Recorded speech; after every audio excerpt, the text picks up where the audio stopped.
예수는 Есүс бол Христ. Бид бол Бурхны хүүхэд. Бүх асуудал дууссан.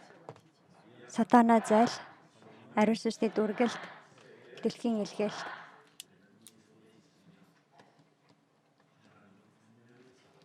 Бид энэ хүү итгэлийн дотор байх үед бид Бурхны хүслийн дотор байгаа учраас юу болж байсан ч бүх санаа зовхтон инээмсэглэгдэн гэж өрөөж байна.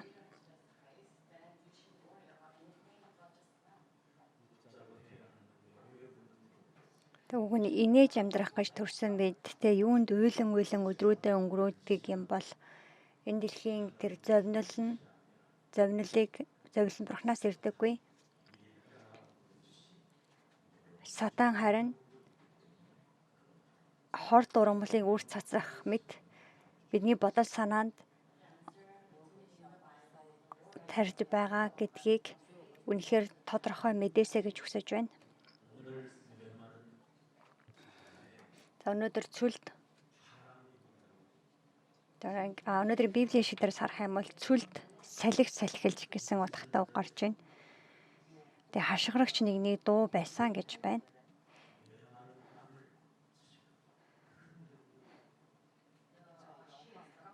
Тэгээ ангасан цангамал газрыг хөдөлгөж байгаа хүн байна. Тэр бол Баптист Иохан хийгээ шалт тэрний агуулга нь юу вэ гэвэл гимш гэсэн үг. Тэгээд хин нэг гимших талаар яриа биш. Миний хувьд гимших ёстой зүйл байх явдалын талаар ярьж байна. Хүмүүс Бурхан амьд байна гэж хэлдэг хэрнээ гимшиж мэддэггүй байгаа. Үнэхээр чин сэтгэлийн гимшил гэдэг нь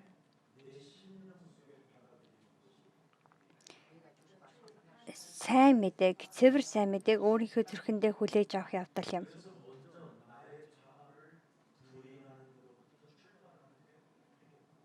Өөрийгөө үгүйсгэхээс гимшил эхэлдэг.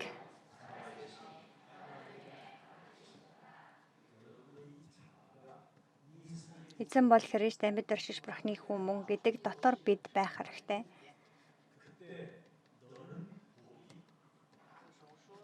Тийм үед бидэнд чи өрөөлтэй ёо гэдэг үг ирэх болно. Энэ итгэлийг өчөж чадах тэр ивэлийг амьд Бурхан чамд өгсөн.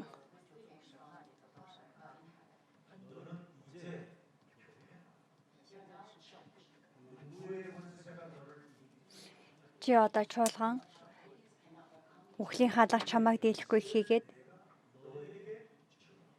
Тэнгэрийн хаан шидлэхүүрийг би чамд өгөх болно. Хэрвээ чи энэ газар дээр тайлах юм бол тэр нь тайлагдана. Хүлвэл мөн хүлэгдэх болно.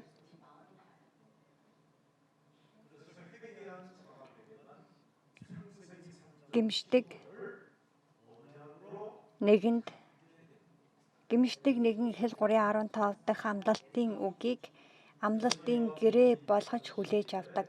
Иохан 1:12 харин өөрийг нь хүлээн авсан болгонд өөрийнх нь нэрд итгэдэг хүмүүс Бурхны хүүхэд болох эрхийг тэр өгөв гэсэн байна.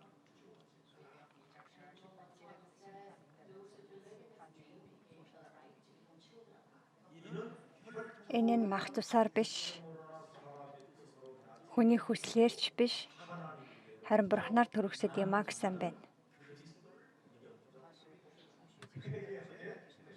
Бурхнаар төрөксөн тийхүү Бурхнаа хүлээж авдаг хийгээд тийхүү гимшилийн амьдрал эхэлдэг.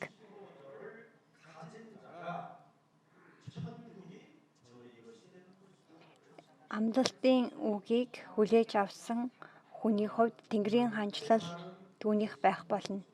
Өнөөдөр цүл мэд хатсан байгаа, ангаж сангасан байгаа энэ сэтгэлд минь Бурхны үг орж ирээд ангамл сэтгэлийн минь Бурхан хөдөлгөж байгаа учраас тэрхүү сэтгэл хөдлөлийн дотор гимшил бий болж Тэнгэрийн хаанчлалыг хүлээж авах болтугай гэж өрөөж байна. Пастора ягаад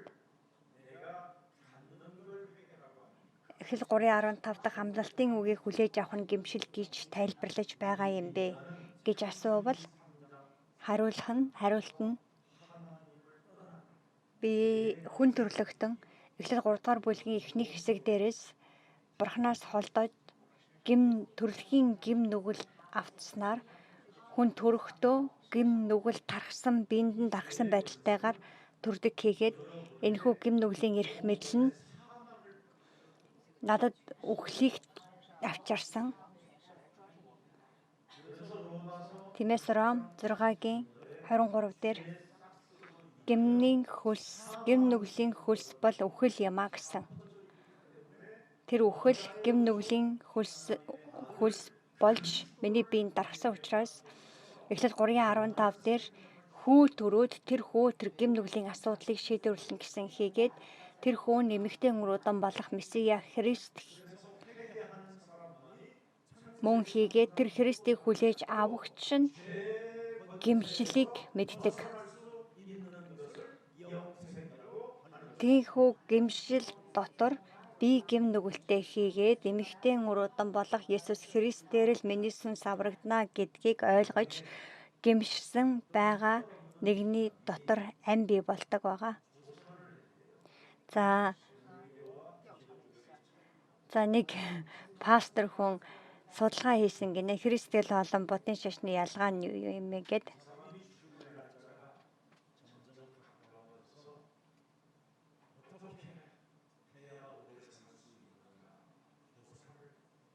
За ямар ч үсэн тэгээд тэр хүн нэг нас нь яваад өдрөнд төхөөд ирэхээр яавал одоо удаан амьдрах вэ гэж шаардсан байна. Хэн илүү удаан амьдрдаг юм бэ гэд. Тэгээд лам нар хийдэд суудаг лам нар энэ дундаж наслалт хийдвэ гэж судаллаад тэгээд гайхсандаа Есүс итгэхээр шийдсэн гинэ.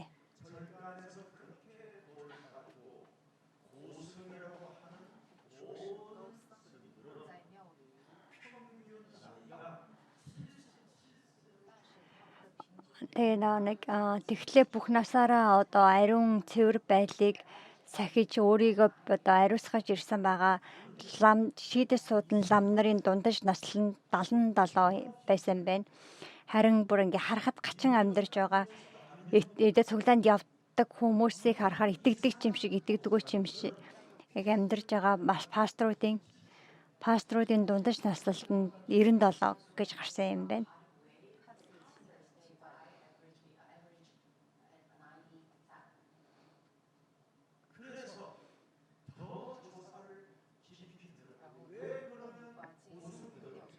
За тэгэхээр илүү нарийн судалгаа хийхээр шийдээд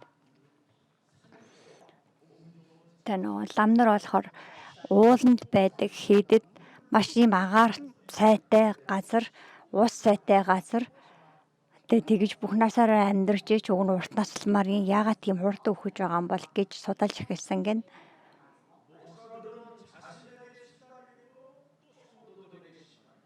Тэр пасторууд болонгууд өөрөөсөө болж зовно, итгэгчээсээ болж зовно. Хотод амьдран буу агаар амьсгалдаг.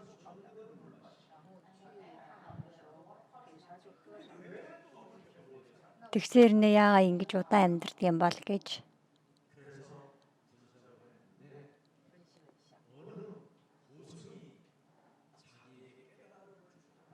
Тэгсэн чинь нэг ийм лам одоо тэрний талаарх одоо их ухаарлыг өгч гэн.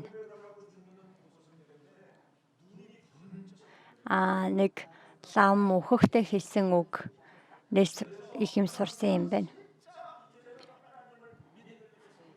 Тэгээд одоо би бурханд итгэнэ гэж шийдсэн гэн.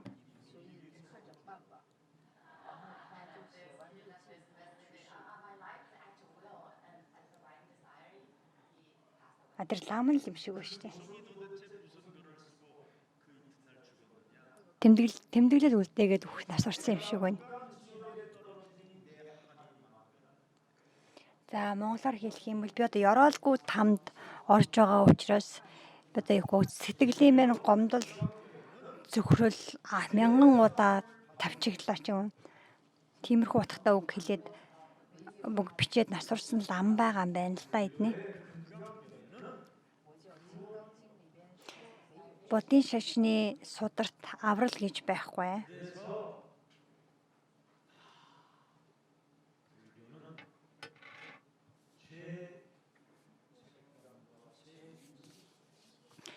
Тийм болохоор будын шашны хүмүүс байнгын ийм буруу үйлдэлийнхээ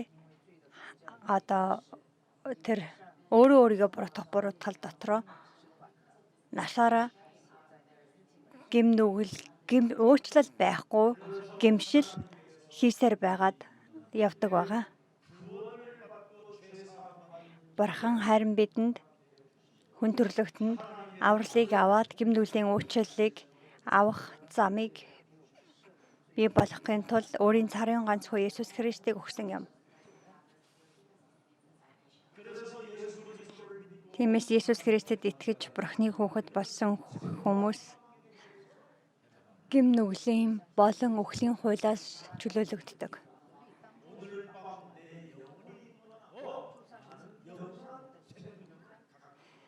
Энэ шөнө сүнсэм нь надаас авагдсан байсан ч би мөнхийн амийг хүлээж авах болно. Энэ шөнө эзэн сүнсийг минь авсан ч би мөнхийн амин дотор байгаа учир үнэхээр баяртай байна гэдэг тэр магтаал хүнээс гардаг. За ямар ч үсэн тэр одоо пастрын нас нь 89 гинэ.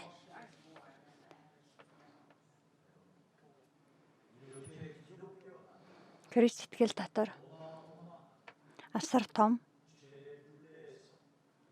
гэм нүглийн хүрднээс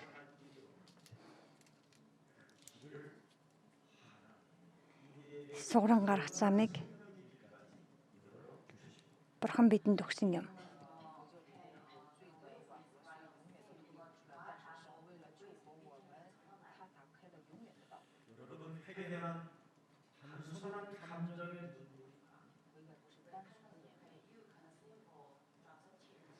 Гэмшил гэдэг бол зүгээр нэг нулимс сурсах талаар яриа биш.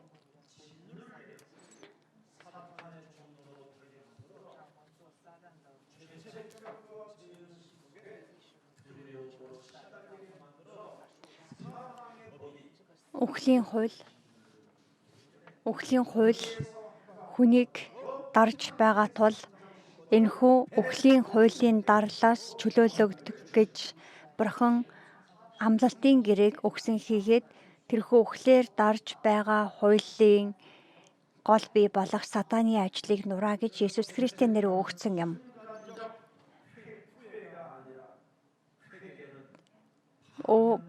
Буруу зүйл хийснээ мэдэрнэ гэдэг нь нэг хоромхон зүрийн хүлээн зөвшөөрөх асуудал биш. Явж байгаа замынхаа чиглэлийг өөрчлөх явдал юм.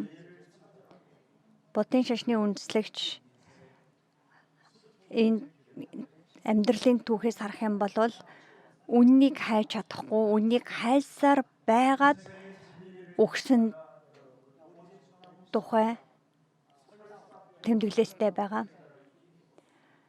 Амьдралын үннийг хайж яваад гүйлгэх гидсэн өвдөөр гүйлгэх өвчнөө дийлж чадахгүй түүнийхээ дотор амьд насарсан хүн. Харин үхэгчдийн дундаас амьсан нэгэн бий хийгээд тэр бол Бурханы хүү бидний эзэн Есүс Христ мөн эмэгтэй хэвлийг зээлээд ариун сүнсээр энэ дэлхийд бүрэлдэж төрөөд Бурханы хүү махан биеийг өмсөж энэ дэлхий дээр ирснээрээ хүн төрлөختний эдлэх бүхий л хараалуудыг өнгөрсөн одоо ирээдүйн бүхий л гэм нүглийн төлөөс хийгээд хараалуудыг өөр дээрээ үүрсэн юм. Тиймээс гэмш явж буй амьдралынхаа чиглэлийг өөрчил. Месиа Христийн нэрээр л чи авралыг хүлээж авах болно. Шашнаар үл шийдвэрлэгдэнэ. Тиймээс чиглэлээ өөрчил гэдэг Энэхүү үгийг сонсож одоо зүгээр нэг сэтгэл хөдлөлийн нулимс урсгаж түүнийг гэмшил гэж нэрлэлгүйгээр харин чиглэлээ өөрчилсөн ерөөлийн хүн болоосай гэж хүсэн өрөөж байна.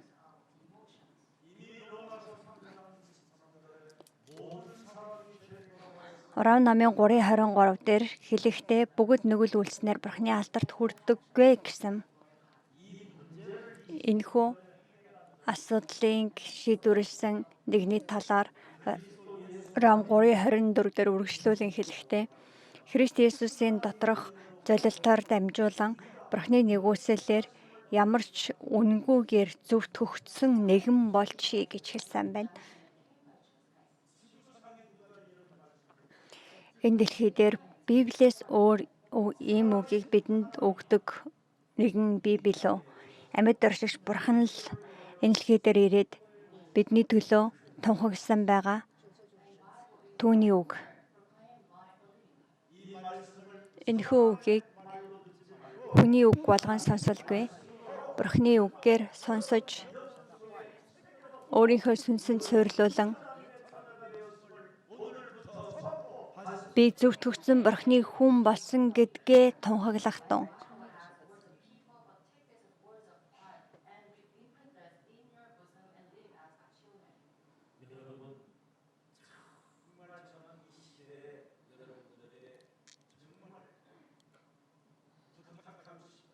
Та нараас үнэхээр гуйх зүйл байна.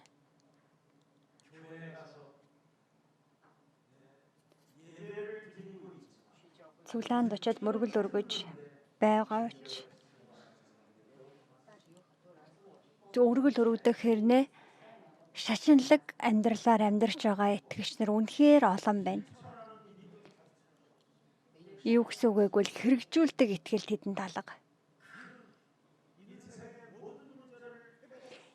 Амьдралын маань бүхэл талбарлыг дахин сэргээж чадах чадвартай амьд итгэлийг л хүлээж авах юм бол үнэхээр асар их эрүүл түүх баяр хөөр надад ирнэ гэдгийг мэдсэж байгаа хэрнээ түүнийг ингэж бүрэн өөрийнх болгож хүлээж авч чадахгүйгээр ийм хоёрын хооронд итгэл дотор тэнж төрсөөр байна. Хүмүүс яг би итгэлтэй гэж хэлдэгч үйлдэл байхгүй учраас юм. Өөртөөгөө сүнслэг тэмцэл хийх тэр үйлдэл Бурхны үгээр сүнсэндээ энэ өдөрч амьд оршигч Бурхан миний төлөө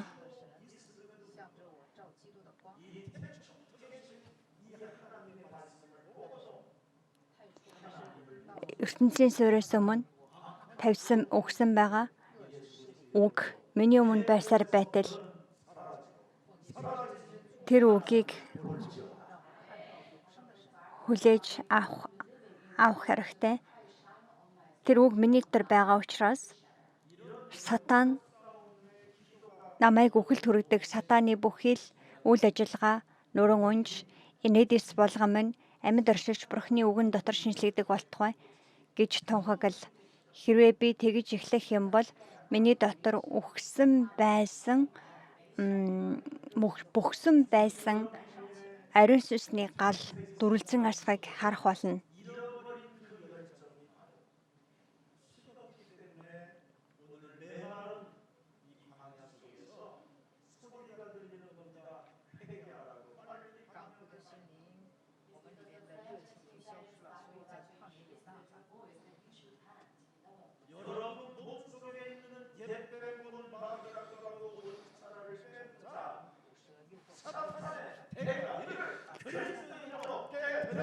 Тэгээ миний намайг төрөлхийн эмнэлгээр дамжуулан миний биеийн дотор одоо ч амьдарсаар байгаа сатаны ажлыг амьд оршигч Бурхан Есүс Христийн нэрээр бясалгах тун.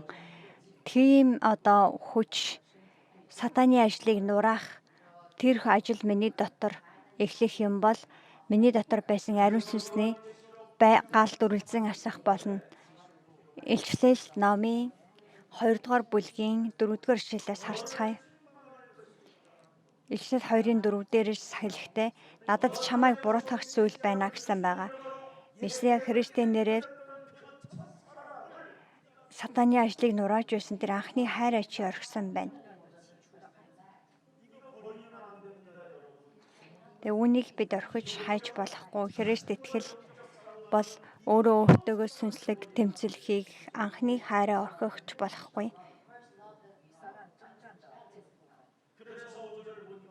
5 дугаар эшлэл Илчил 2:5. Тиймээс чи хаана унснаа эргэж санаад гимш. Тэгээ анх хийж байсныгаа дахин хий гэсэн байна. Хэрвээ тэгэхгүй юм бол, гимшихгүй юм бол би чамаас дэнлүүний чин суурийг зайлуулна гэсэн байна.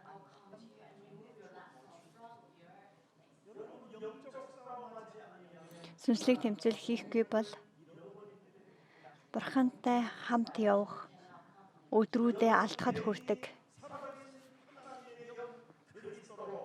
Хувь хүн Бурхан Есүс Христийн нэрээр дамжуулан сатантай тэмцэх сүнслэг тэмцэл байхгүй юм бол Иммануэль гэдэг зүйлч надад байхгүй байх болно.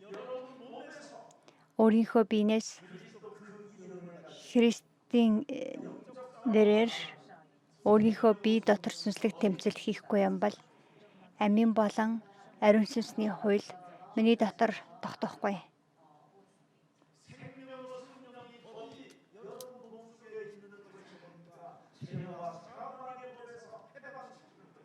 Амийн болон ариун сүнсний хууль миний дотор байх үед намайг үхлийн болон нүглийн хуулиас чөлөөлдөг.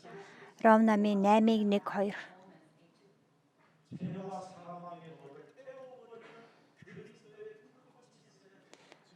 Үхлийн болон нүглийн хуулийг шатааж чадах Христийн гал миний дотор байх хэрэгтэй. Матай номын 12:28 дээрээс хойш харвал Бурхны ариун сүнсний хүч чадлыг өмсөөд өөрийнхөө дотор бузар зүйлсийг хөөн зайлуулах юм бол Бурхны хаанчлал чиний дотор оршин тогтнох болно гэсэн байна. Өөрийнхөө доторх үйл итгэлийг шатан хаях галын дүл миний дотор байх хэрэгтэй биш гэж үү? Тэгж гэмээн бид Бурхнаар хүлээн зөвшөөрөгдсөн хүмүүс болох болно.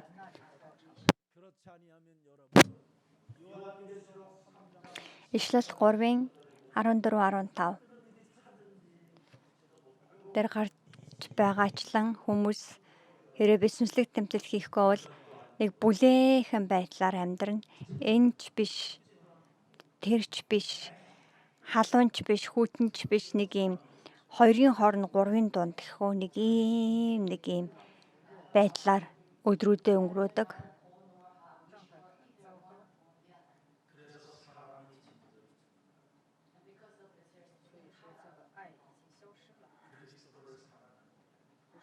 Тэгээд хүн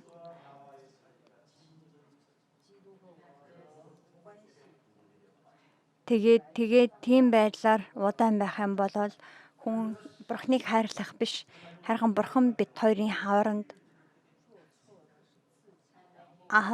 нэг юм үйл ойлголцлын харилцаа үүснэ байгаа. Тэгээ би өөрөө бүгдийг би болгодог ч гэсэндээ өөрөө хамаг буруу юм хийж хайчингуудаа намайг яагаад ингэж байгаа юм бэ гэж хашгирдаг юм өвчтөй болно. Өнөөдрийн Библийн хэсэг дээр гарч байгаа эзний замыг бэлтгэгч баптист Иохны хашгирааны агуулга нь амьдралынхаа явж байгаа чиглэлийг өөрчлөө гэдэг үг байлаа.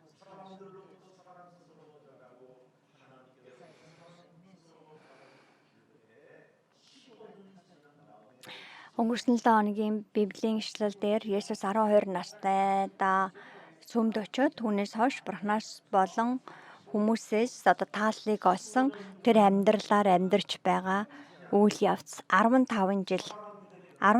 жил одоо өнгөрсний дараа өнөөдрийн Библийн хэсгийн үйл явц гарч байна. 15 жилийн дараах засаг захиргааны байдал хийгээд орон нутгийн удирдагч нарын нэрсийн жагсаалтыг бид харж байна. одооноос 15 жилийн өмнө одоо Тиберийн Кайсарт дахь захирагч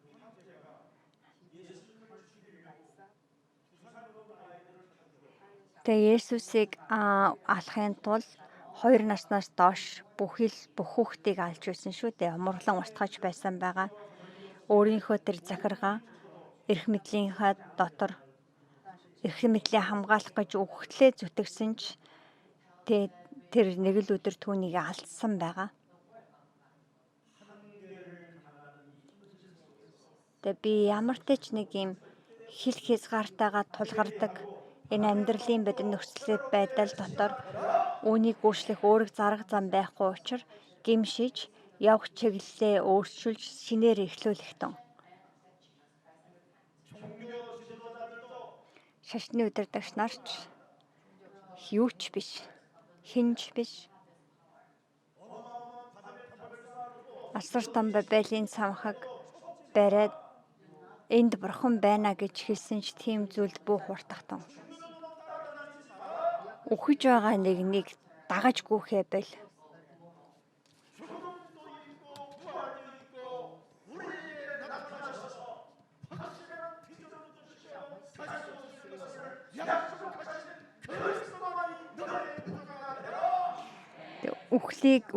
Үхлээс амилсан Есүс Христийг гэл аврагчаа болгож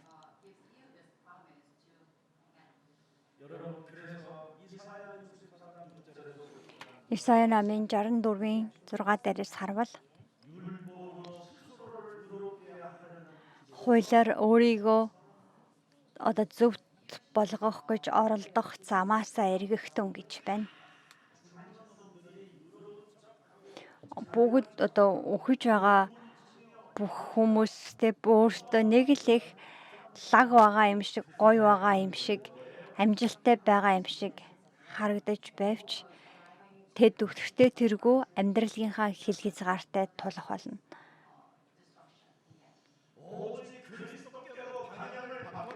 Зөвхөн Христ рүү явах чиглэлээ өөрчлөх тун.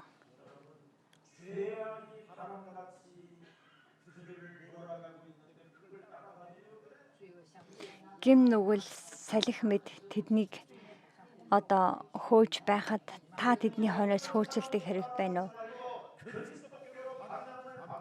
Цаашид хэнийг ч буудаг Христийг дагаалж чиглэлээ өөрчил. Нэг Америк кинонуудын дунд Greyhound гэдэг одоо кино байгаа.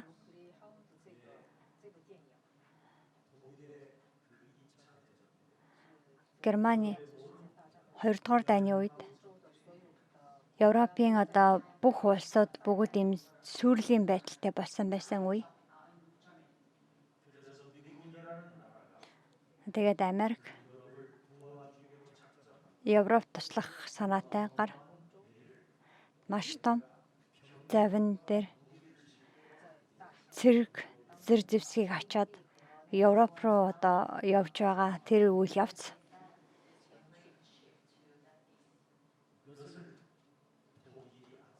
За германчууд түүнийг мэдчихсэн байгаа.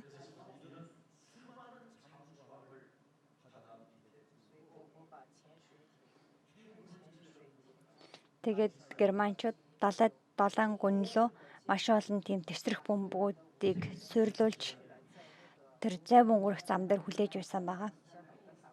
Усан онгоцон өнгөрөх зам дээр, усан зам дээр доор нь усныхан доор хүлээж байсан. За тэр усан онгоц Англид хүрэхгүй бол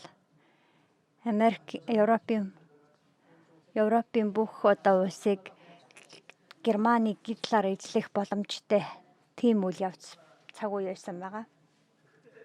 Тэр үед за нэг хүн сонгогдоод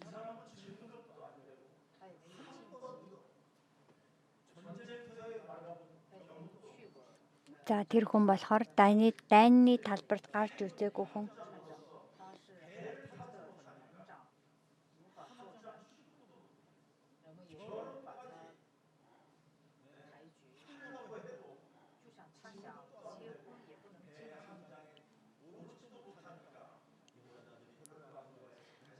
Ямар ч байсан нэг олонний нүдэнд өртөж чадахгүй, эмэгтэйчүүдэд ч гэсэн нэр хүндэггүй, тийм нэг тушаал агч чадахгүй тийм хүн байсан байгаа.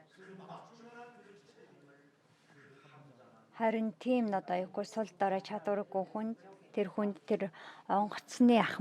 онгоцыг хариуцах юу өгсөн байгаа. Үр даалга өгсөн байгаа. За тэгээд тэр онгоцны ахмадын сонин тал нь юу байсан бэ гэвэл асуудал үүсэх юм бол Еврей 13:8-ыг дандаа уншдаг байсан байгаа.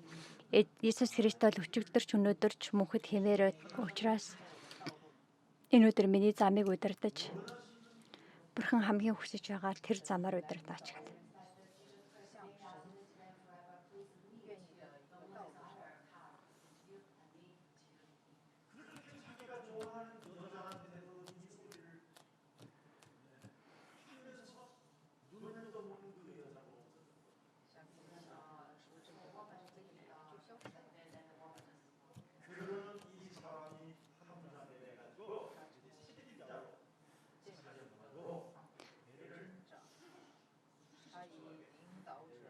За тэр маш олон усан онгоцнуудыг хариуцаад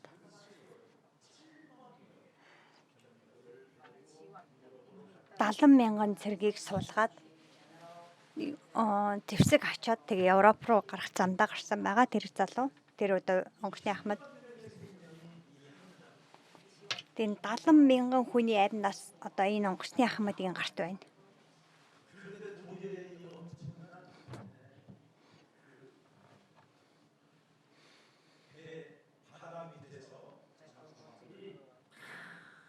Харин нэг далайн яг доор тэдний явах замд усны дотор Германы ийм шумбагч онгоцнууд зэвсгүүд хүлээж байгаа шүү дээ.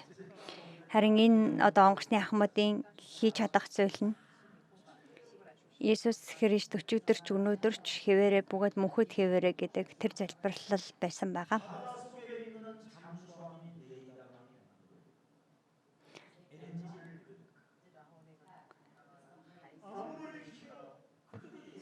Тэгээд мотороо яг тэргээр гарахтаа тэр хүн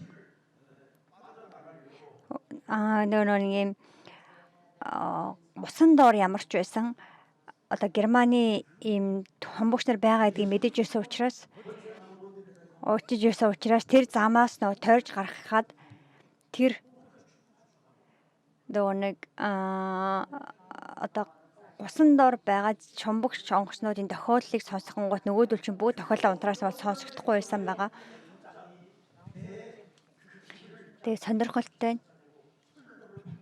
сонирхолтой нь юу вэ гэвэл энэ Иесус Христ өчигдөрч өнөөдөрч хэвээрээ бөгөөд мөнхөд хэвээрээ гэдэг тэр ишлэлийг унших үед л яг нэг тохио орж ирээ. Тэр тохионы дагуу замаа өөрчлөөд ингээл явсаар байгаад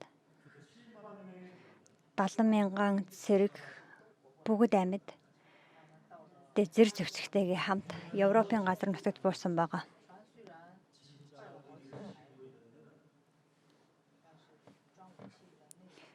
Тэгээ олон нэг замнууд нь дайснынд олслогдсон ч гол цэрэгээд зэр зэвсэг атсан байгаа. Усан онгоц нь аюулгүй гадартаа хүрсэн байгаа.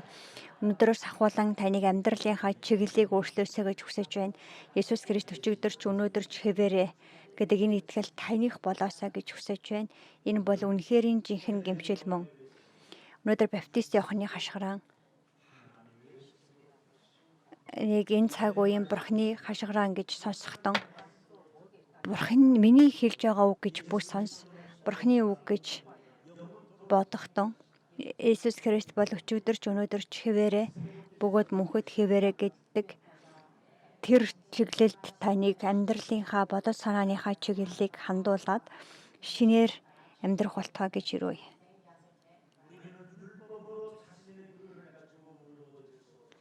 Бид хуулиар өөрийнхөө зөвхт байдлаар зөвтгөгдөх боломжгүй хүмүүс энэхүү гэм нүглийн асуудлыг шийдвэрлэх зам нь Бурхны цорын ганц хүн эмэгтэйн өрөөдөн болох Месиа Христос өөр үгүй гэдэг тэр итгэлийг хүлээж авах үед Иохан намын 3:16 зүрх сэтгэлд минь суйрлуулагдах болно. Бурхан ертөнцийг үнэхээр хайрласан тул цорын ганц хүүгээ өнгөссөн. Ингэснээр хүүд итгэгч шинж мөхөхгүй харин мөн амьтаа болох юм. Гэмшил бол зүг чигээ өөрчлөх явдал гэж хэлсэн.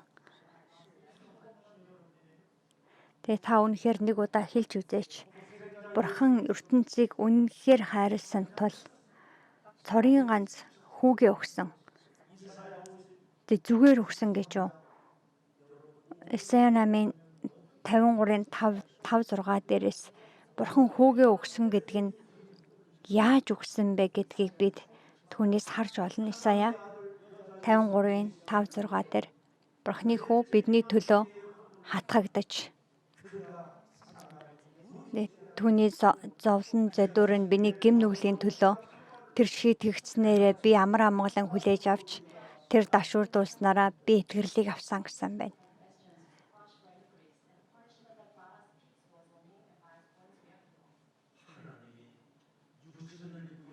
Бурхан махан биеийг өмсөөдөн дэлхий дээр ирээд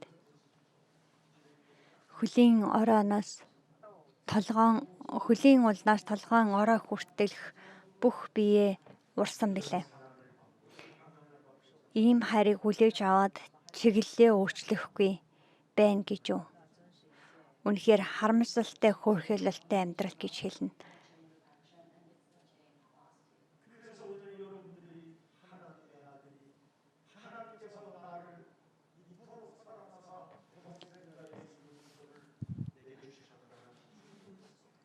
Бурхан намайг үнэхээр хайрласан тул цорын ганц хүүгээ надад өгсөн гэдэг энэ хүн нэгүслийн дотор өчигдөрч өнөөдөрч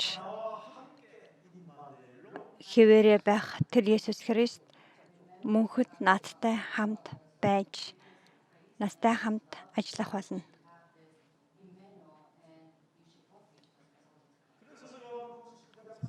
Иохан 19:30 дээр Есүс загалмаагаар дамжуулан миний төлөөр миний өмнөөс бүхий л зүйлийг гүйцэтгэсэн тул би одооноос Ром намын 5:8 дотор байх болно.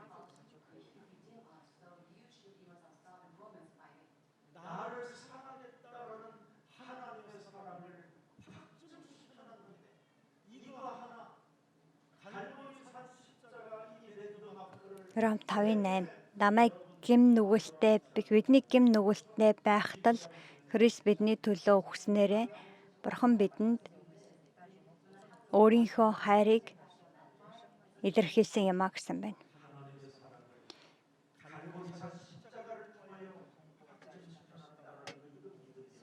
Бурхан өөрийнхөө хайрыг Голготын толгод дах загалмайдгаар дамжуулан илэрхийлсэн юм а гэдгийг та мэдэж байгаа бол Ишлэл намын 21-ийн 8 дахь дээр байгаа тийм оршихуй болохгүй юм. Тэг яагаад хүмүүс айдастай нэгэн болдог вэ? Итгэхгүй байгаа учраас.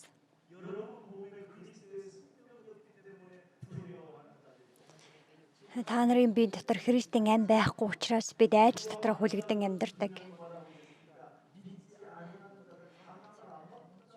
Айдастай нэгэн гэдэг нь итгэдэггүй хүмүүсийг хэлж байгаа. Гэмшдэггүй хүмүүс гэмшгүй явах амьдралынхаа чиглэлийг өөрчилж чадахгүй байгаа нэг нь юм хорон муу хүмүүс гэж байгаа. Ишлэл намын 21:8 дээр уншиж байна. Тэгээд амьдралынх нь хэв маяг яг л алуурчнаас ялгадах цүлгүйгээр үзэн ядалт хорсол атаархал өөрийнхөө хэмжүүрээс давж гарч чадахгүй. Тэгээд төрөхтөө байсан гэм нүглийнхээ өрөөд минь дотор худал хуурмагаар амьдралаа хааж болохгүй үстэй. Өөрийгөө бүү хурахтан Христийн сүнсээр Иммануэль Бурхан бидэнтэй хамт байна гэдэг тэрхүү итгэл дотор эхлэх амьдрал бий болох болтугай гэж өрөөе.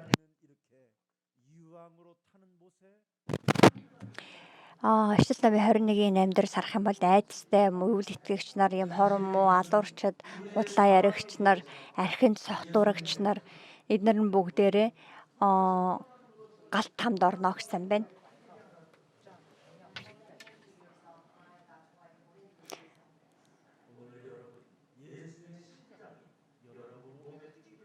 Есүсийн зүрх таны биеинд цоглох болтугай гэж юрөөё.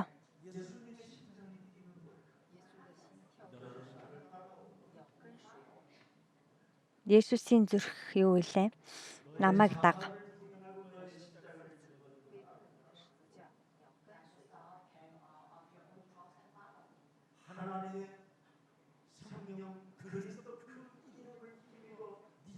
Бурхны ариун сүнсний хүч чадлыг өмсөд миний дотор Есүс Христийг Иммануэлээр идэвхэж цаад болдог бузар зүйлсийг хөөн зайлуулах үед Бурхны хандлал чиний дотор оршин тогтнох болно.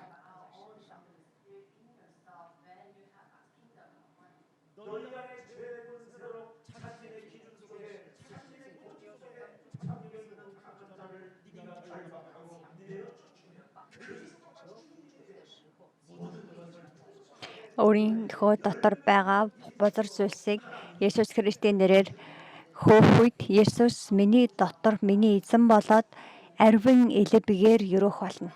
Матай номын 12-ийн 28-29. Есүс бол Христ. Тэрхүү итгэлийн өчлөөр дамжуулан Бурхны зөвхт байдал таны сүнсэнд эхлэх болтугай гэж өрөөж байна.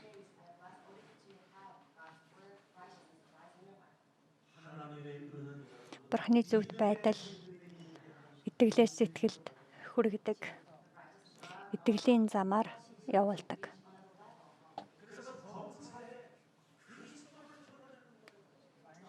Бүх зүйл дээр бид Христийг илэрхийлэн гаргадаг.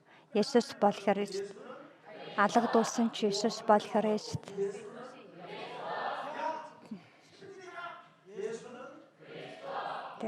Хүн надад юу ч байсан ч Есүс бол Христ.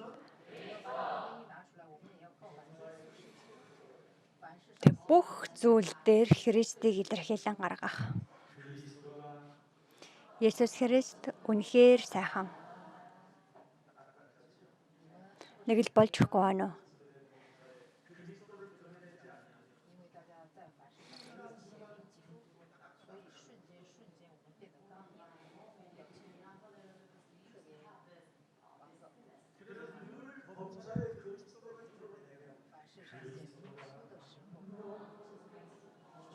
Бүх зүйл дээр Христийг илэрхийлэн гаргавал Христ үнэхээр сайхан.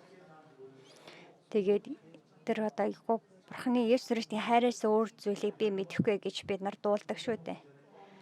За хамтдаа дуулцгаая. Хайраас өөр би мэдэх зүйл би мэдэхгүй.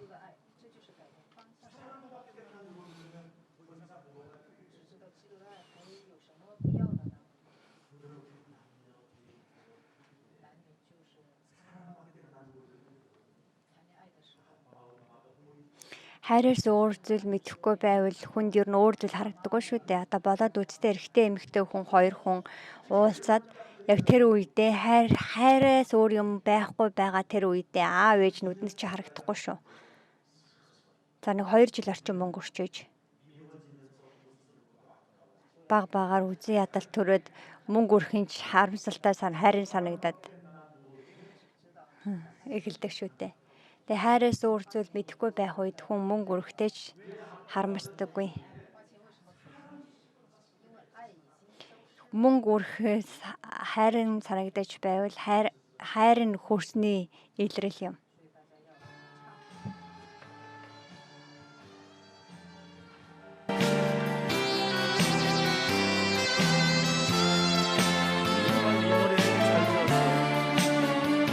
저도 이런 명곡을 보려고 기도하고 있어요.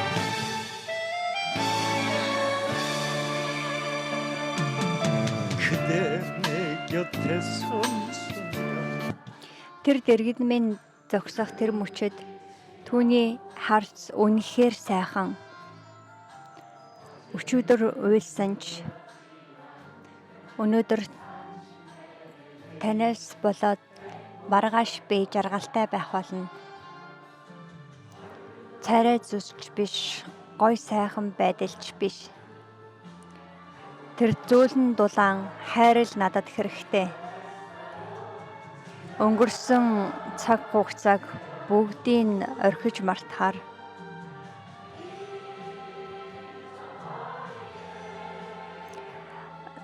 та үгүй бол юу ч би хийж чадахгүй.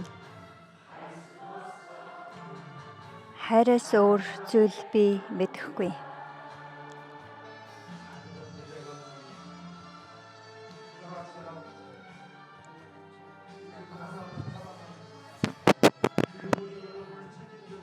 Тэр эзэн таныг хариуцах болно гэж амласан. Чи минийх гэсэн. Би чамайг төрүүлсэн гэсэн. Би чамайг нэрээр чинь дуудсан гэсэн эзэн. Үл тоон хаягдсан миний төлөө нулимс туслуулсан цор ганц тэр хүн түүний том тээвэрт дэг түшгийг хүсэж байна. Мөрөөдлийг минь зүүднээс минь бүсэрэй гэж энэ өдрийг үргэлжид хүлээсэн. Сэтгэл шанаасан өдрүүдийнх минь тоогоор тэврэн өгөөч. Санагалзах салхи мэд алга болох үедээ гэсэндээ хайрлаж байгаад салах юм бол дахиад ал санагалзана. Та үнэхээр сайхан.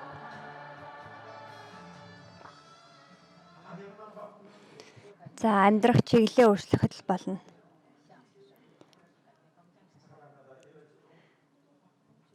Тэгээ хайрлаж байгаад салчихсан ч дахиад л чиглэлээ өөрчлөхөд болно.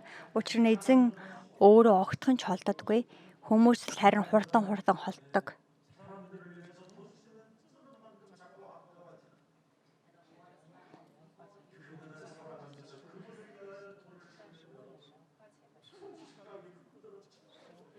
Тэгээ бурхны төлөө бид одоо мөнгө хэрэглэх юм бол тэр илүү аримнаар дүүргэх болно.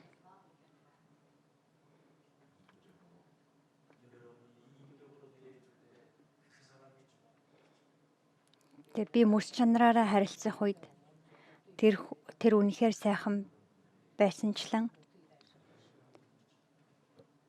тэр бидэнд үнэхээр тэр бурхан өөрөө бидэнд асар их онгодыг өгдөг.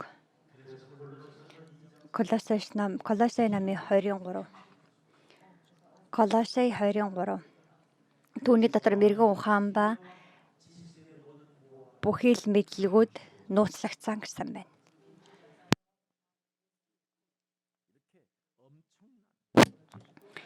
Энэхүү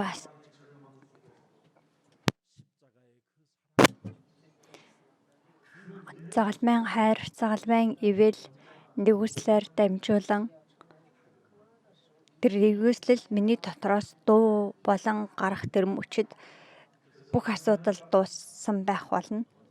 Амьдралын чиглэлийг өөрчилсөн хүмүүс үргэлжид дуулах магтаал Есүс бол Христ бурхантай уулзах зам. Есүс бол Христ бүх гэмийг минь уучлсан. Есүс бол Христ харанхуйн хүчийг зайлуулсан. Есүс бол Христ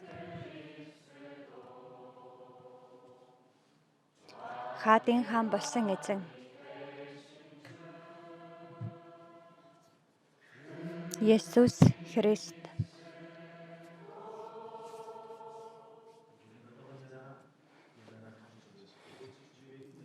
бид цул дараа байдал дотроо үргэлж хичнээн нэгүслэлээр бахархах хэрэгтэй.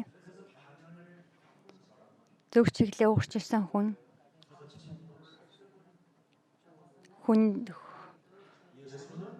хүний хувьд тэглэх чулуу зайлуулагдах болно. Эргэл зээний жалга давыг бид дүүргэн Есүс Христийн дэд итгэх итгэлээр дамжуулан 7 секундын гайхамшиг буюу 7 сэтгэлийн залбирал байгаа. Үргэлж бид нар эргэлзээ, зууралдалт, сэтгэлийн зөрчилдөн дотор минь ингэж ургах тэр үед бид түүнийг Есүс бол Христ гэдэг итгэлийн өчлөөр дамжуулан зайлуулах хэрэгтэй. Тэг бид тэгэх бүртээ тэгэх тусмаа Еврей 13:8 байна. Есүс Христ өчигдөрч, өнөөдөрч, мөнхөд хэвээрээ юм байна гэдгийг мэдрэх болно. Зүг чиглэлээ өөрчилдөг хүн нь өөрийнхөө бардамлыг устгадаг. Есүс бол Христ, бид бол Бурхны хүүхэд. Тэг бардамлаа таслах нууц бүх асуудал дууссан.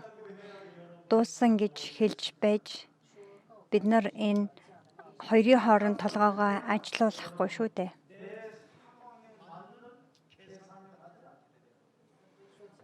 Тэгэд би дууссан гэж итгэж байж өөрийнхөө нөхцөлд тохирсон тооцооллыг хийхгүй. Сатанаа зайл гэж тунхаглаж байж сэтгэл минь олон зүйлээр ингэж дүүргэгдэн орооцолцсон байдалтай байхгүй.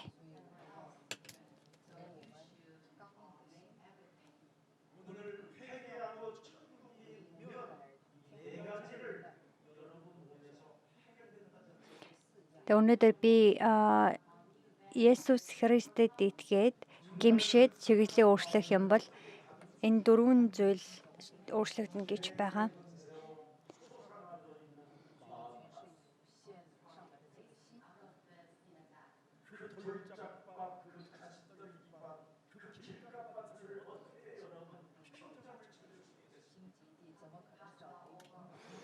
Инхэл дахин Луг 3:5 гууж алга бүр дүүрч уул толгод бүр намсаж дахин шулуун болж инхэл донхол зам тэгшрэх болно гэсэн байна.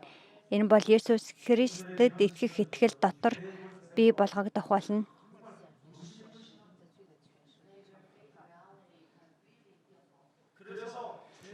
Гэм нүглийн эрх мэдлэлээр дотор хүмүүс бид асар их гүнзгий төөрөгдөл дотор байгаа.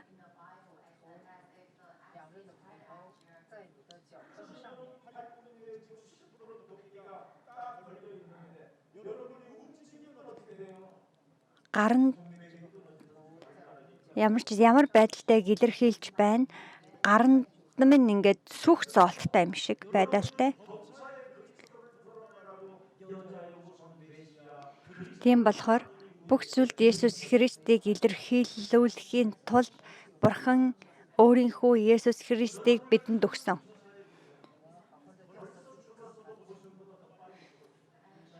Магадгүй та өөрийнхөө амьдралыг тавиад нэг 50 бодоод үз. Аль хэдийн өхөл өгчхэр тийм өдрүүд байсан.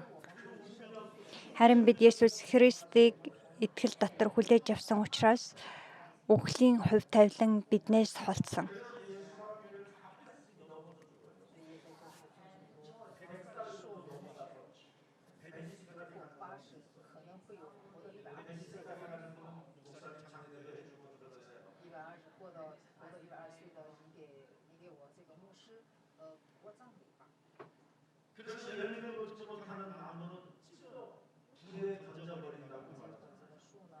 Тэг үр жимс гаргадаггүй мөчрийг галж давхуулна гэж Библи хэлдэг.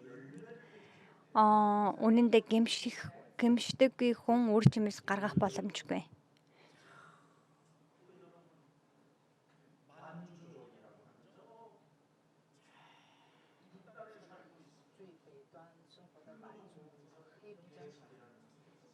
За ямар ч юм хятадын нэг манжин байх та. Нэг тэг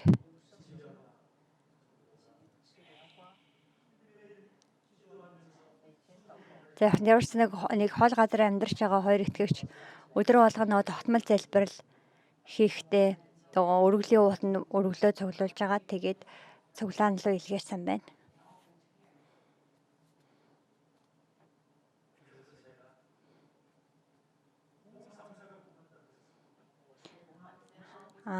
энэ Солонгосын нэг орон нутагт байгаа л хүн шиг байна л.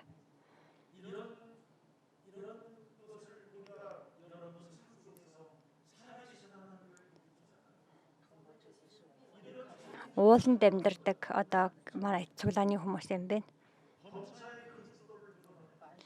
Тэгээ яг л ингэж байгаа бүх байгаа газартаа бүх зүйлд ингэж Есүс Христийг илэрхийлж амьдарч байгаа хүмүүс.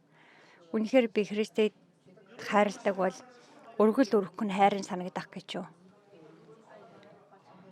Та хайрладаг хүндээ мөнгө зарцуулахдаа хайрын санагдаж байгаа бол та хайрладаг биш шүү.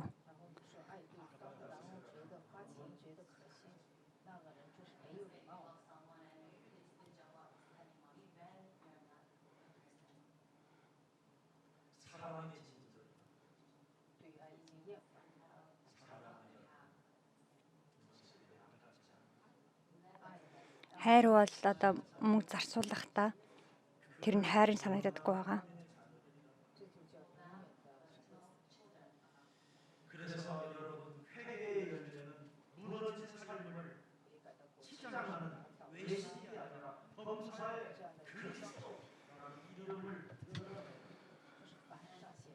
Гэмшлийн үр жимс нь бүх зүйлд Есүс Христийг илэрхийлэн гаргах явдал юм. Тэгээд бид нар эмэгтэй уруудам Есүс Христээр магтан дуудуулдаг шүү дээ.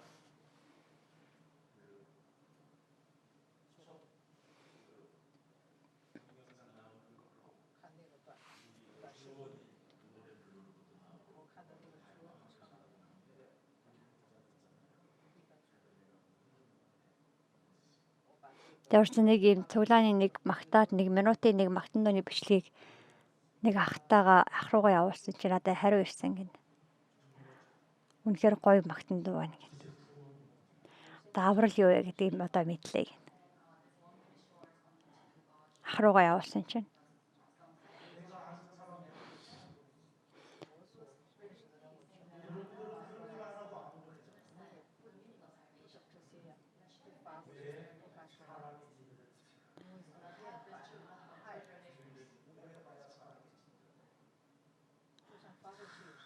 Та нар явуулахгүй байгаа үсттэй гинэ. Яагаад гэвэл нөгөө хүний үнэхээр үг ойлгоосоо гэдэг тэр хайр тань дотор байхгүй байгаа учраас.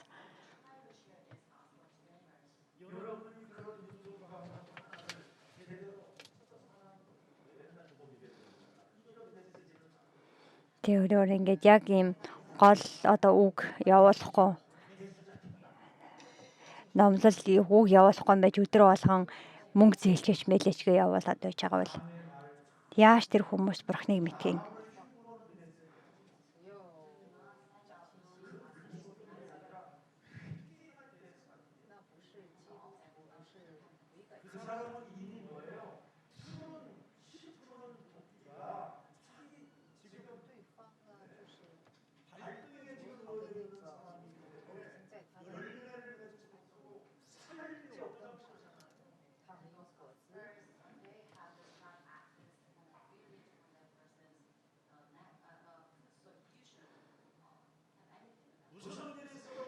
За бид бол Есүс Христийн дотор тариачин шиг төвчээртэй байгаасаа гэж юрууж байна. Бид бүх зүйлд Есүс Христийг илэрхийлэн гаргадаг ивэл нэгүслэлээр дүүргэгдсэн хүмүүс байх болно хэмээн өрөөнд тавагдаж байна. Энэ дэлхийг гэм нүглийн замыг амжилт гэж нэрлэж байгаач тэд бурхны өмнө амьдрах боломжгүй юм.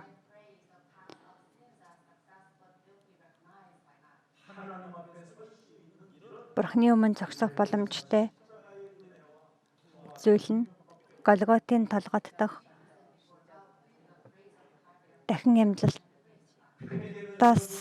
дахин амьлалтын доторх гэмшлээс өөр үгүй. Гэмшил гэдэг бол уйлж нулимс урсгах явдал биш. Есүс Христэд итгэх явдал юм. Сайн мэдээний дотор бурхны зөвхт байдал ичлэгдэх тул өөрт нь итгэгчдэд бүх хүнд авралыг өгөх бурхны хүч чадал хийгээд зөвхт хүн итгэлээр амьдардаг. Ром 1:17.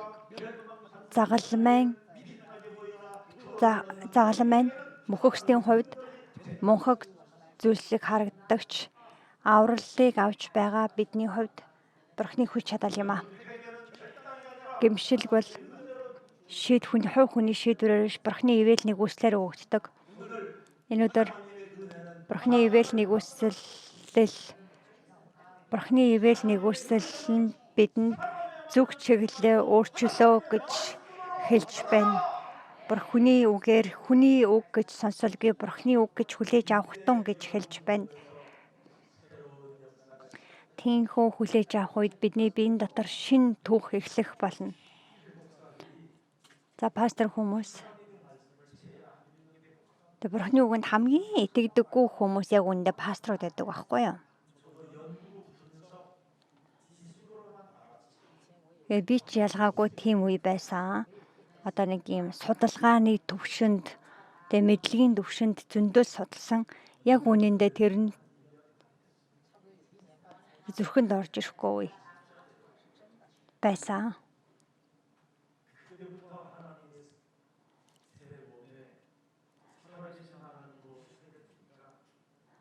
Харин Бурхан амьд Бурханы миний дотор орж ирэх үед маш олон тийм Бурханы одоо ийм нэгүслэл онгодууд надад орж ирсэн байгаа. Тэгээд би тэр сайн мэдээ нөөрөө Эхлэл 3:15 дамлагдсан байгаа тэр сайн мэдээ нөөрөө онгодын их үсвэр ундраг гэдгийг мэддэг болсон хийгээд тэрхүү Есүс Христ гэдэг нэрэн дотор хэл хязгааргүй мэдлэг мэрэгэн ухаан нууцлагдсан билээ.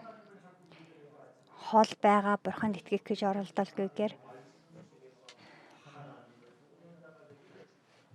эхнээсээ оршин байсан Бурхны үгээр дамжуулан Бурхны дотор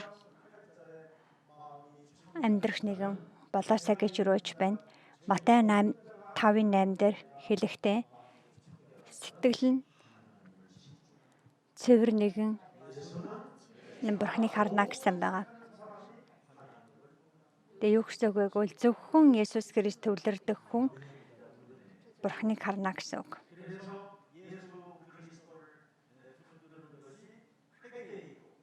Есүс Христээс дурах нь гэмшил. Түүний амиар амьдрах нь гэмшил юм.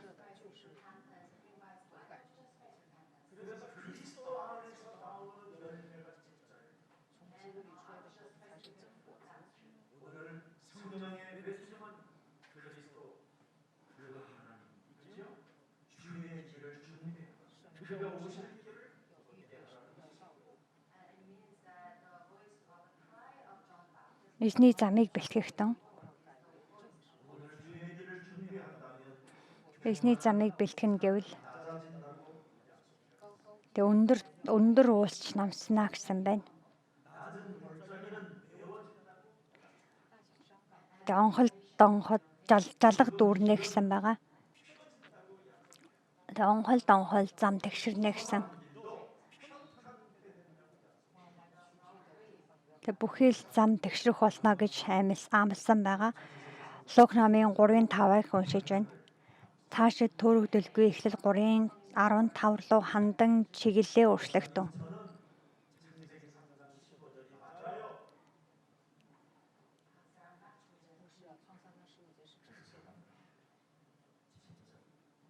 Үнэхээр сайн мэдээ надад таардаг гэж хэлж байгаа хүн бол жинхэнэ юм.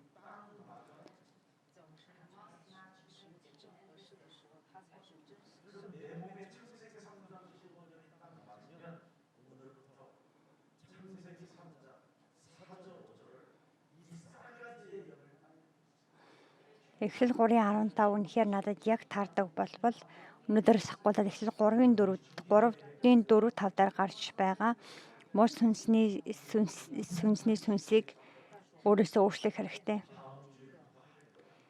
Одоо өнөөдөр хэрэгжүүл. Тэгээ дараа 7 хоногоос гэж бүү хойшлуулах тун.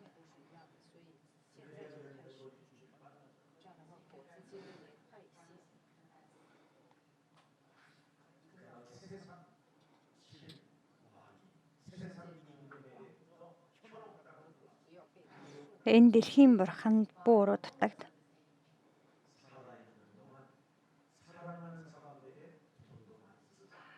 Амьд байх үедээ хайртай хүнийхээ төлөө мөнгө зарцуул, сайн мэдээ илгээлтийн төлөө ч мөнгө зарцуул. Илгээлтийн замд ч мөнгө зарцуулах тав.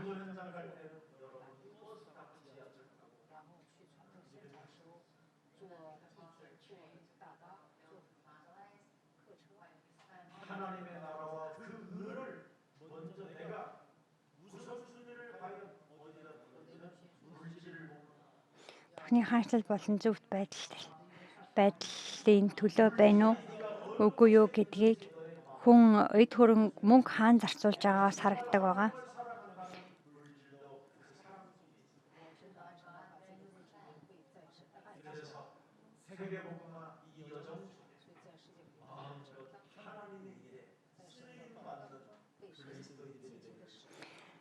Үнэхээр дэлхийн илгээлтийн энэхүү амьдралынхаа аянд Бурхнаар хэрэглэгдсэн нэгнээр амьдрах болтгоо гэж өрөөё.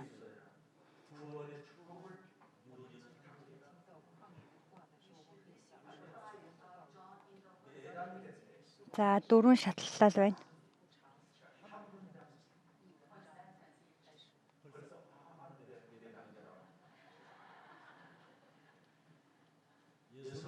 Есүс бол Христ. За миний биед одоо сайн мэдээ ирсэн гэдэг шатлал байна. Бид үүнийг эхлээд илрүүлэн харах хэрэгтэй. Есүс бол Христ гэдэг үг нь яг ямар утгатай юм бэ? Тэн дотор 3 зүйл орсон байгаа. Жинхэнэ хаан, жинхэнэ дахилч.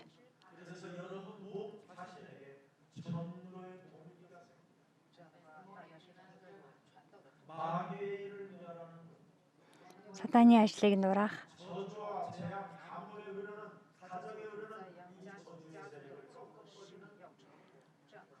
Тэр одоо шалтгаан минутер байх хэрэгтэй. Санаа зовлт. Зүхрлөөр амьдрах биш. Бурхантай уулзах зам нэглэе гэсэн тэр итгэл. За 1-р шат.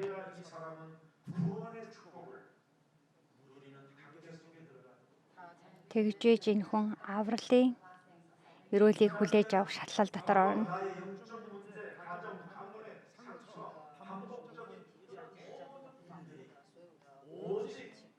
За 2 дахь нь миний өнгөрсөн одоо ирээдүйн бүхий л асуудлууд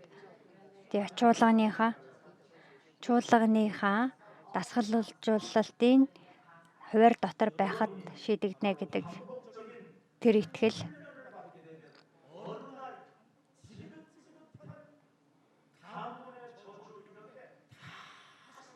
Бид нар нэг юм тасралтгүй дасгалжуулалтын дотор байх үед нэг л өдөр одоо миний амьдралд байсан байгаа.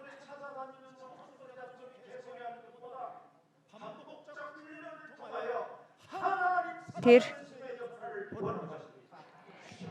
хараалууд таслагдсан байхыг харах болно.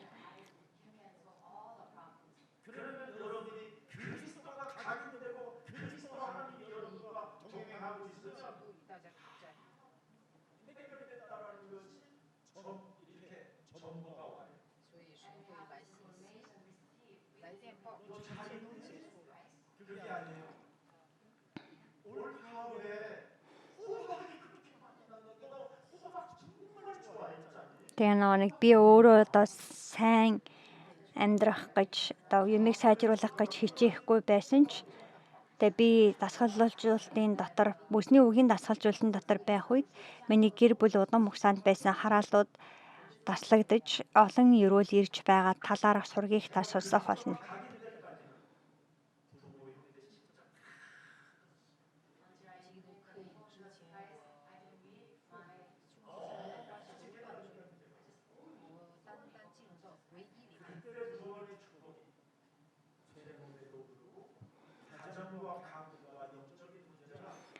Уг нь төвлөрөх үедээ зөвхөн үгэнд дасгалжуулан төвлөрөх хэрэгтэй. Надад ч тийм одоо үе байсан байгаа. 3 дугаарт нь зөрчиллийн талаарх шийдвэр байгаа. Чуулган болон одоо итгэлийн талбарын талаарх зөрчил нь үргэлж байдаг. Тийм болохоор Бурхан Сатаны ажлыг нураагаараа гэж эмэгтэй өрөөдөн болох Месиа Христийн нэрийг бидэнд өгсөн билээ.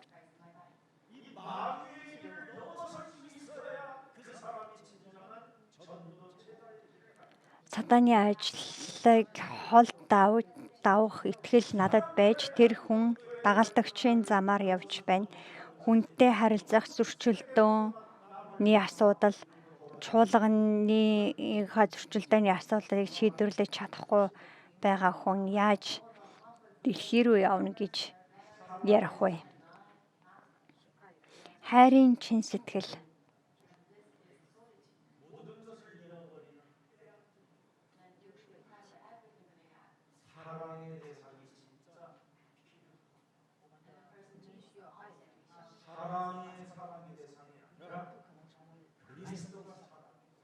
Тэгээ миний хайрлах ёстой гол зүйл бол хүн биш харин Бурхан байх хэрэгтэй.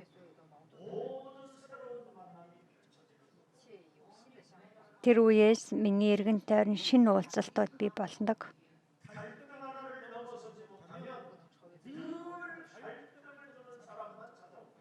Хүн сэтгэлийн тэр зөрчилдөөний асуудлаа шийдвэрлэж чадахгүй байх юм бол үргэлж зөрчилдийг өгдөг хүн л над дээр ирдэг байгаа. Эргэн тойронд минь цугладаг.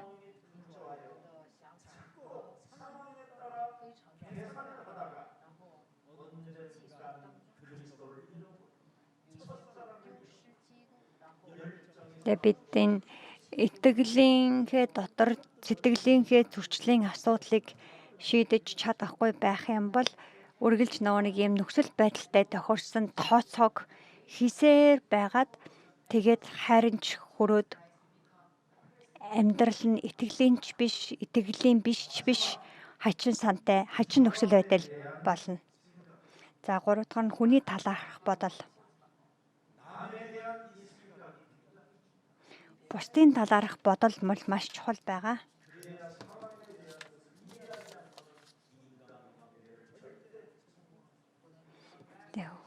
Хүний талаарх бодлолоо зэгцлэхгүй байх юм бол бид нар хүмүүстэй харилцах харилцаагаа огтхон ч өөрчлөх боломжгүй.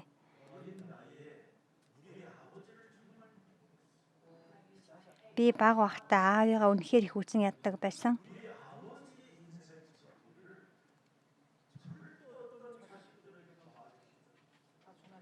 Учир нь аав амьдралынхаа түүхийг ямар ч хүүхдүүдэд хэлж өгсөн удаа байхгүй.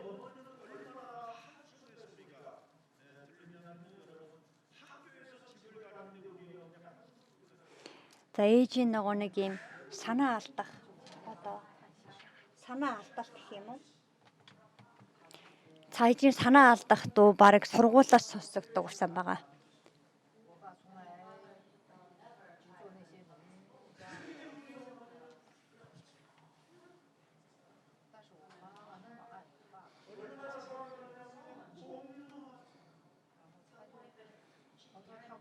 За ямар ч байсан аав ээжийг тэгж их хайрладаггүй ч юм шиг байхад ээж одоо аавыг юундаа тэгтлээ хайрладаг байсан юм.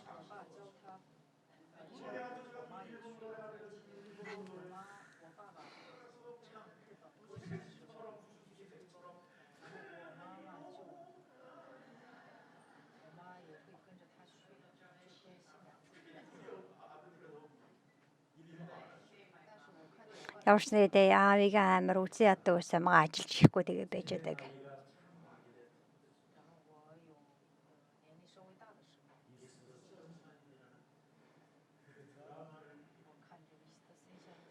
Тэгээд би сүүлийн үед Mr. Sunshine гэдэг юм драм үзсэн байгаа.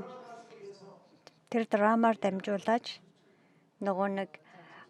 манай тухайн үеийн одоо цаг хугацааг би ойлгоод аавыгаа яагаад тийм байсныг ойлгосон байгаа. Хүнийг ойлгосон талаар ярьж байна.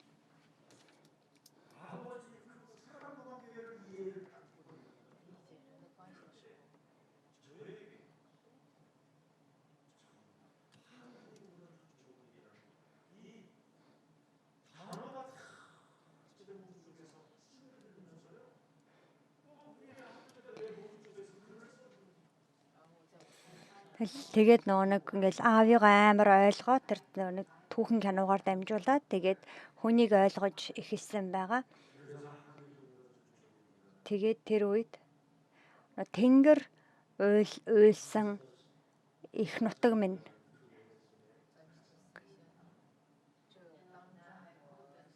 гэсэн одоо нөгөө нэг тэр дууны аянд ерөөсөн дууны үг бичсэн юм бэ.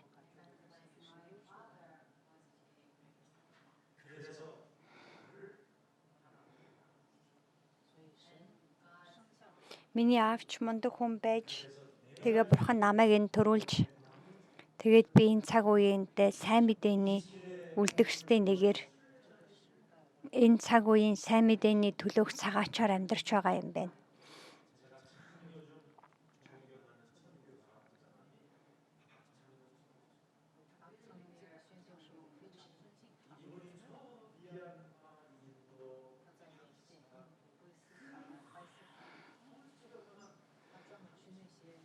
Нэг илгээлт хийсний талаар ярьж байгаа Пак Чан Ху гэд би маш их хүндэлж байгаа. Одоо Пакистан ч юм уу, энтгэх ч юм уу нөр ингээд тийм дандаа тийм хүнд одоо орчин нөхцөлтэй орон нутгуудаар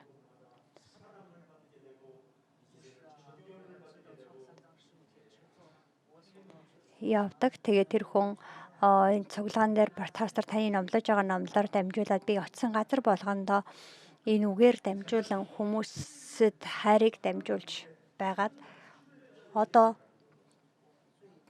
тэдэж буцаад намайг хайрладаг болсон гэж ярьсан байгаа. Миний хамгийн их дуртай хүмүүс бол яг тийм одоо итгэлийн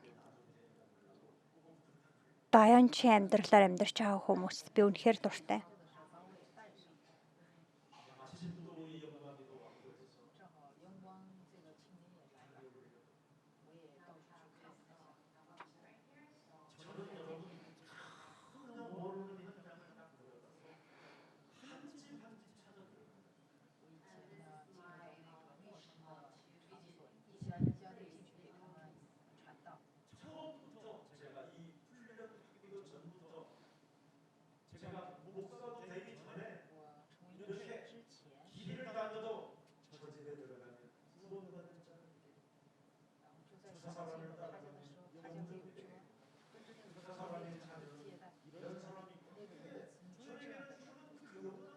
Ямар ч хэлсэн би сайн мэдээний талбар дээр очихоор ингээд айлын ингээд орохдоо би ингээд ер нь ингээд шууд бурхны ингэж харуулдаг зүйлс байгаа. Энэ ийм учиртай айл юм байна. Энэ хүүхэд ийм бодолтой байгаа юм байна гэд бурхан мэдүүлдэг зүйлс бий.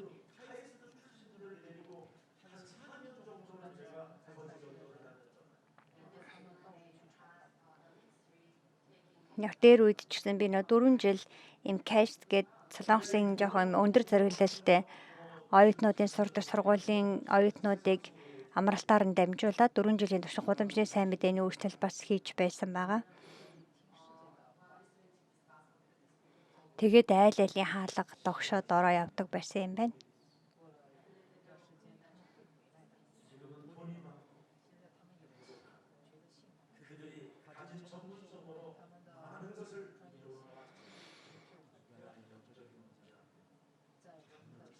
Хүмүүстэй мөнгө ихтэй, олон чадвартай, сурсан зүйлээрээ их юм хийж болох юм шиг харагдаж байгаа ч сүнслэг хүний амьдралд ирсэн байгаа сүнслэг асуудлыг тэдний ямар ч тэр ур чадвараар ялан дийлэх боломж байхгүй. Нэг л өдөр тэд чадахгүй хэл хязгаартайгаа тулгарах болно. Махбод бүр Христийн авралыг үзэх болтугай. Бүхий л одоо махбод Христийн авралыг харна гэж өнөөдрийн Библийн ишлэл дээр бурхан хамглан үлдээсэн байна. Өнөөдөр та амьдралынхаа чиглэлийг өөрчилж Христийн авралыг үзэх болтугай гэж өрөөж байна. Тэгээд дэлхийн илгээлтэнд нэгдэх сүнслэг тэмцлийн сүүлчийн мэргэшилтэн болох болтугай гэж өрөөж байна. Хамт залбирцгаая. Амьд оршиж бурхан минь. Баптист Иохны хашгираа нар дамжуулан Бурхны авралыг харах боломжийг олгосонд баярлалаа.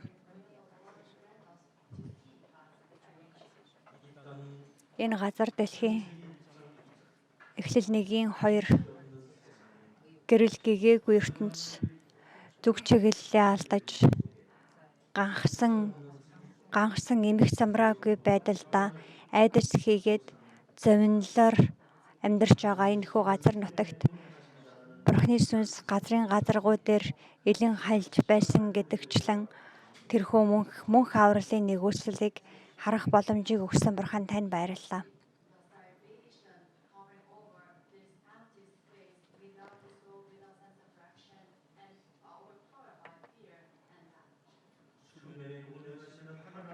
Газрын газаргуу дээр илэн хайсаар байгаа Бурхны сүнс амийн гэрэл учир Есүс Христэл миний амьдралын аврагч болгон сээлсэн гүн гүнзгий утга удартай өдөр болох болтугай.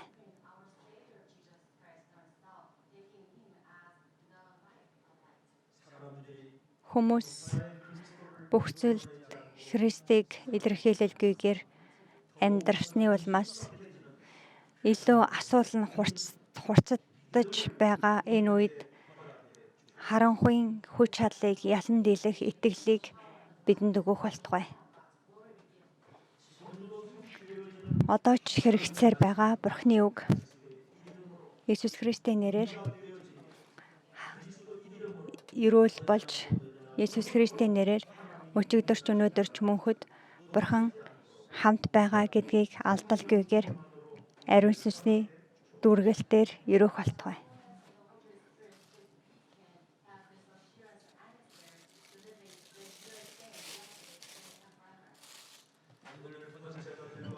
Өнөөдөр эрх мэдлэнүүд болон захирагчид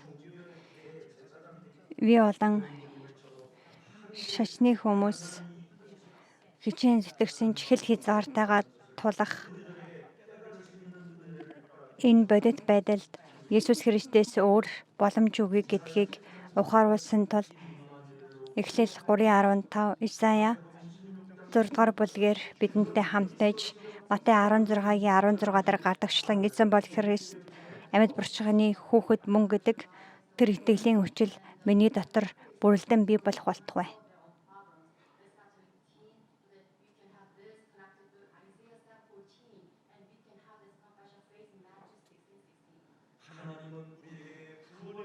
Бурхан бидэнд авралын үүд хаалгыг Есүс Христээр дамжуулан нээсэн тул сайн мэдээний дотор амьдрагч нэгнээ өрөөж бүх зүйл Христийн дотор боломжтой гэдэгт итгэдэг нэгэн болгох болтугай.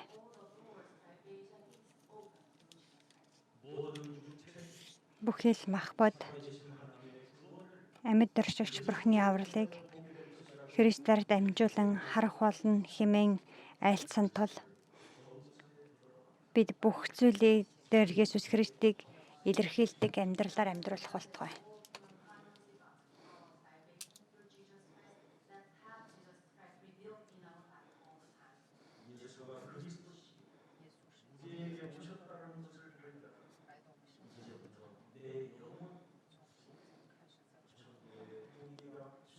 Миний сүнсэн дотор сайн мэдээний учир шалтгаан эхлэн бий болох болтугай. Бидний үр өдмийн асуудал, гэр бүлийн асуудал, миний сүнслэг бүхэл асуудал Христ дотор минь суйрлуулагдсны улмаас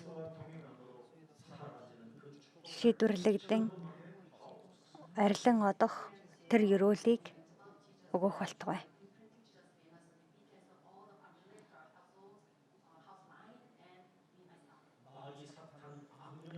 Сатан бузар сүнс Девалын бидний дотор цацаж байгаа тэр зөрчилдөөнийг итгэл дотор хол давах тэр сэтгэл татам Христийн хүнээр амьдруулах болтугай.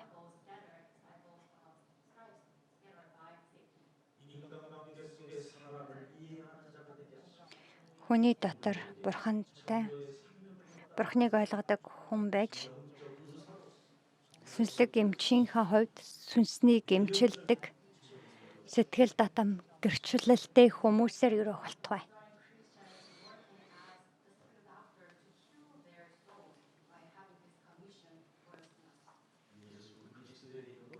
Есүс Христийн нэрээр залбирлаа.